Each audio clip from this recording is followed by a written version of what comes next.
When families come to the EYPU, they are under threat of losing their children because of the impact of their serious personality difficulties on their ability to provide their children with safe, consistent and emotionally attuned care. When they leave the EYPU, they are able to contain their feelings, manage them more effectively in themselves and in their children. They are able to have better interpersonal relationships, which is the knock-on effect of being able to negotiate with their children's schools, health visitors, doctors, and crucially, they have been discharged from children's social care because they have been deemed to be able to parent their children safely until adulthood. It's very gratifying to see families who have graduated and see them years later and they're managing to look after their children and they're still managing to be reflective.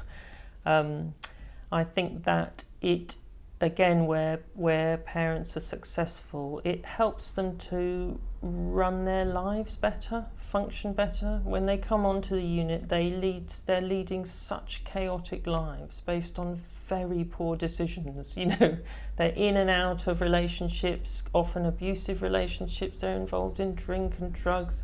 They lead such chaos. I don't know how they manage. I really don't know how they manage.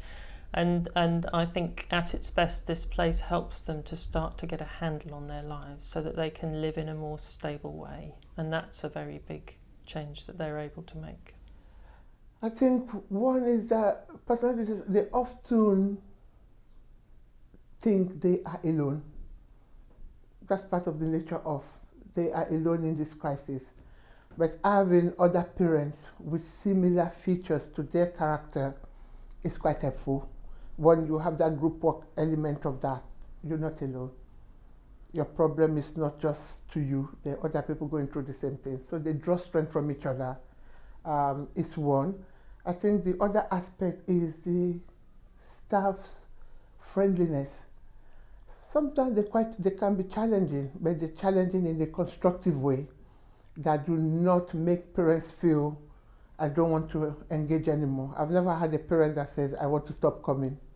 They actually enjoy coming, which is unusual for personality disordered parents. They do hate that regularity of a social worker knocking at their door or making demands on them. They don't want it. But I think drawing strength from each other, which is often difficult to achieve out in the community, is something that actually makes this process a lot better for families to get to know each other. And you often see as they come, oh yeah, I saw a mother doing this to her child and I have to tell her, you can't believe I did that, Johanna, but I have to tell her that you can't do that. You have to try this method.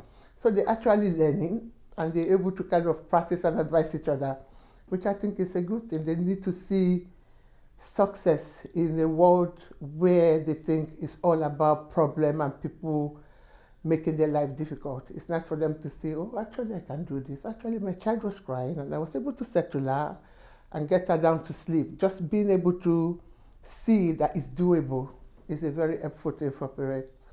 It's very good for them. If you really need help and support, they'll give it to you. They will give it to you, no problem. And they will help you as well. They're not here to take your kids off you. They're not here to do that. They're here to help you keep your children and to look after your children and to be a good parent. That's exactly what they're here for. They're not here for no malicious reasons. Where it doesn't work, and there are some times when it doesn't work, they may lose their children.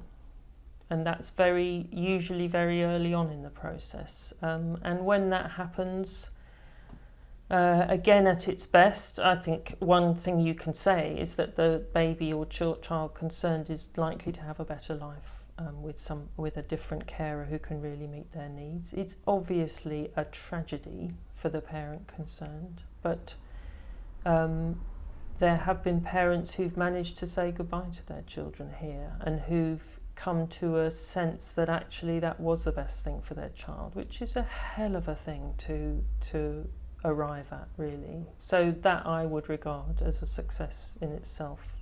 Parents who have lost their children also come to something of an understanding about what they need to do to be ready to have a child. and so then they can pursue that. And that, to me, it's extremely painful, but it's something that they come to an understanding that it's what they need to be able to parent successfully in the future.